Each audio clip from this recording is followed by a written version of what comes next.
Morgan coming to you with another video on the Panthera Motorsports electric start. So I finally got the bike out for a real ride out in Dry Creek, hammered on it, beat on it. We had a couple problems actually. One of them had to do with the Sprag clutch in here. That's going to be another video. I'll put a card right up here for that video. Also, just check out our channel and subscribe, and you get to see all that good stuff. I think I figured out what was wrong there. We got that sorted out. But the next problem, this is a problem everybody I think is going to have, is you see all that oil? That is because when you seal this thing, it has to vent, because as it gets hot, it starts pushing oil out. And in the instructions on this thing, it says to not seal this orifice right here, because this is a clutch cable comes in, and there's an O-ring on that, and that's normally to keep junk out. But they say in the instructions with the kit, don't seal that up. It's supposed to be a vent, let things out. Okay, great. Well, it makes a big mess, right? So I've come up with what I think is going to be an awesome solution. So let me show you the parts you need. So right here is a little nipple with threads, an O-ring. I'm going to use a drill, and then we're going to tap it. And so what I'm going to do is I'm going to drill and tap a hole in the cases of my motorcycle. Yeah, it's a little sketchy. Anyway, I'm going to do that.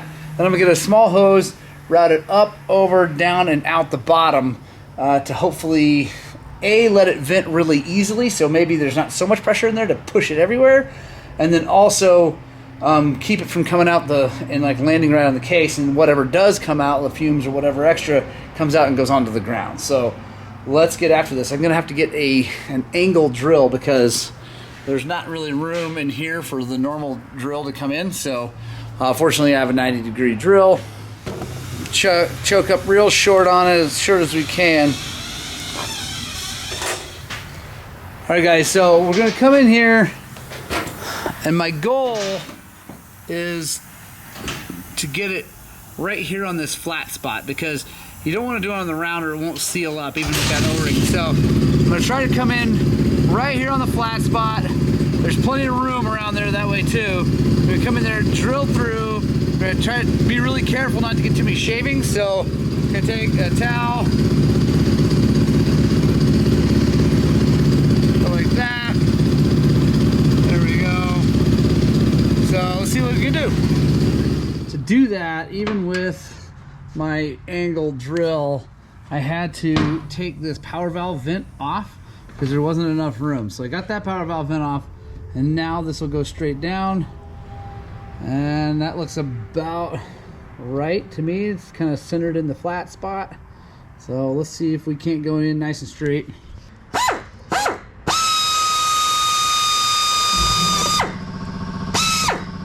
Alright, that looks good. Actually looks really good. Clean that up a little bit. Now we're going to tap. It's either 5x.8 or 5x.9. We better check that. Alright, so it looks like the 0.8 works better. So got a 5x.8. Obviously, with all this stuff around here, we're not going to be able to get a normal tap handle in there. So we have this style that just hooked to a ratchet. So I think we're going to have room enough to get it in there and make this work.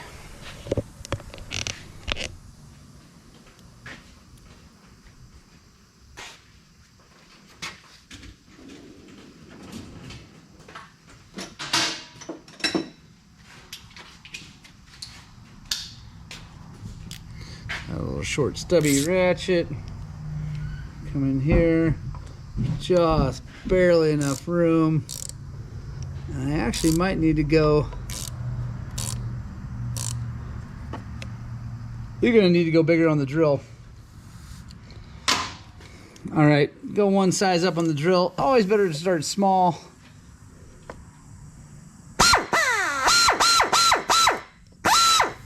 See if that's big enough. Not quite.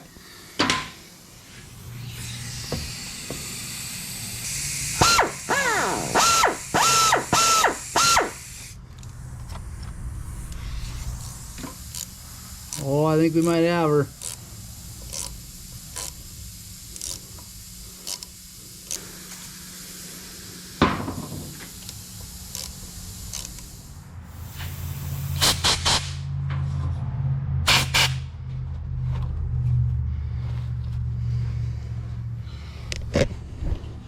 Looks like it was almost meant to be there. Pretty excited about that.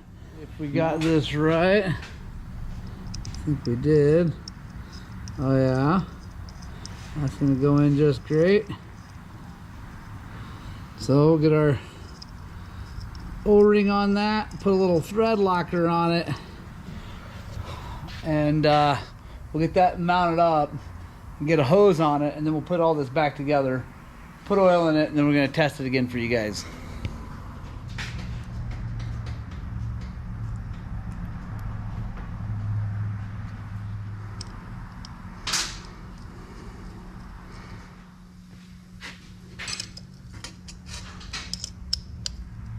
All right. I want to be real careful about tightening that down. Obviously, it's a tiny little bolt in cast aluminum, so we don't want to strip it out.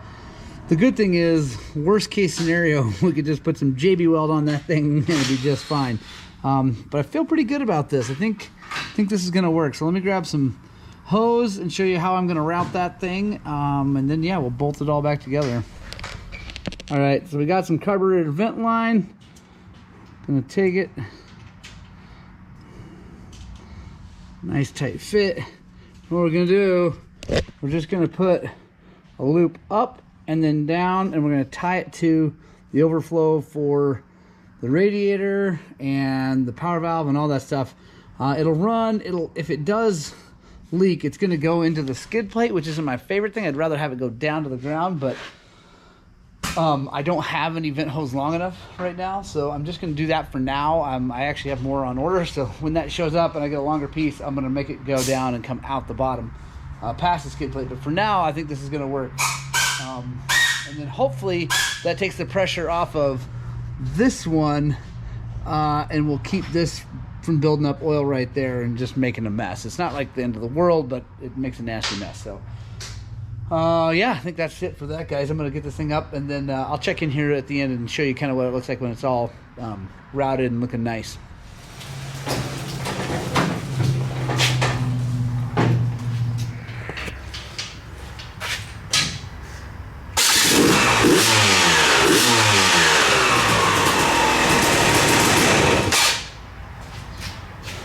All right, guys, so I just took it out and I rode it up and down our frontage road out here a whole bunch. Honestly, faster than I normally would take a 250 YZ up and down a road, because I wanted to get it hot and kind of try to replicate the situation I had with it. So I'm pretty happy with my vent solution. Let me just show you what it looks like. So it's nice and tucked out of the way. I don't think it's gonna bother anything. You can't even really see the fitting, but it's down in there. It comes up, over, down, and it goes to here. Like I said, I'd like that longer and have it kind of come out below the skid plate so that any oil that does come out goes on the ground and not in the skid plate, but I don't have enough vent line right now. I just ordered some, so I'll have it very soon. I'm gonna get that sorted out. But if this works and it keeps the mess from building up on top of the cover, I will make a video and then actually make a parts kit for you guys if no one else comes up with it first. It's super cheap, super easy, and I think I like it a lot. I mean, I just rode the bike a whole bunch up and down the road to try to, make sure I'd had the other problem that we had solved, and I think that's solved too, which is awesome.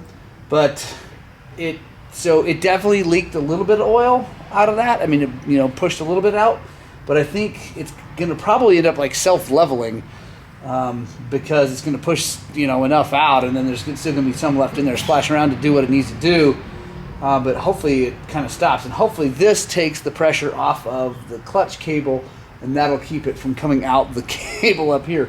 Although it is a lovely way to lube the cable, and my clutch feels better than it ever has. Which is funny. So yeah, guys, I hope that helps you guys. Like I said, make sure you subscribe to the channel. Stay tuned into this video series, because we're going to be beating on this thing and really checking it out, and no holds barred. I'm not going to hold anything back on it.